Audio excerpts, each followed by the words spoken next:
Angel चकुमा। कौन है angel चकुमा, जिसकी डेथ ने एक शर्मनाक सच हमारे सामने लाके खड़ा कर दिया और हमें दिखा दिया है कि हम नॉर्थ ईस्ट इंडियंस को कैसे ट्रीट करते हैं, जिन्हें हम अपनी सेवन सिस्टर्स मानते हैं, उनके साथ हम कैसा बर्ताव करते हैं। अक्सर जिनकी आंखें छोटी हो और स्किन कलर फेयर हो, उन्हें हम चिंकी, मोमोज, चाइनीज, नेपाली ये सब नामों से बुलाते हैं।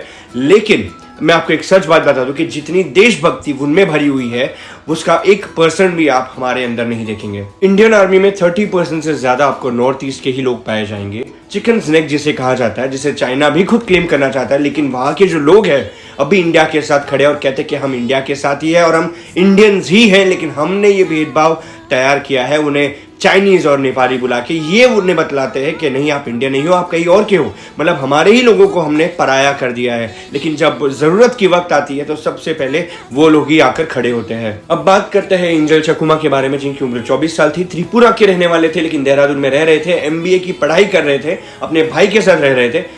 9 दिसंबर की शाम को जब ग्रोसरी लेने अपने भाई के साथ निकले तो रास्ते में ही कुछ लोगों ने उन्हें चिंकी और नेपाली और मोमोज कह के पुकारा। तब माइकल उनके पास जाके ये कहने लगा कि हम चाइनीज नहीं, हम इंडियंस हैं। और ये बात पे उन लोगों ने माइकल पे अटैक किया। एंजल चकुमा जब ये सब रोकने गए तब उन्होंने भी यही सेम चीज की कि हम चाइनीज नहीं, हम दिल से इंडियन है। तब उन पे भी हमला हुआ, गर्दन और पेट पे वार किए गए, जिसके वजह से उन्हें अस्पताल में एडमिट किया गया। 9 दिसंबर की शाम को 17 दिन तक अपनी जिंदगी के लिए लड़ते रहे और 26 दिसंबर को उनकी जान जा चुकी थी। सबसे हैरान कर देने वाली बात यह है कि एंजल चकुमा के पिताजी खुद मणिपुर के बॉर्डर सिक्योरिटी फोर्सेस में पोस्टेड है, जो हमारी भारत माँ की रक्षा करते हैं। हमने उनके ही बेटे को उनसे छीन लिया है। एंजल चकुमा और माइकल चकुमा पर अटैक करने वाले 6 लोगों में से पुलिस ने 5 लोगों को अरेस्ट कर दिया है, उसमें से एक अभी भी फरार है। 7 स्टेट्स को मिला के जो नॉर्थ ईस्ट बना, जिसे 7 सिस्टर्स भी कहा जाता है, वो एक चिकन स्नैक है। बहुत ज्यादा सेंसिटिव पार्ट है, जो चाइना भी क्लेम करना चाहता है, बांग्लादेश भी करना चाहता है, क्योंकि इंडिया में उनके लिए आना और जाना इजी हो जाएगा। It is an easy entry gate.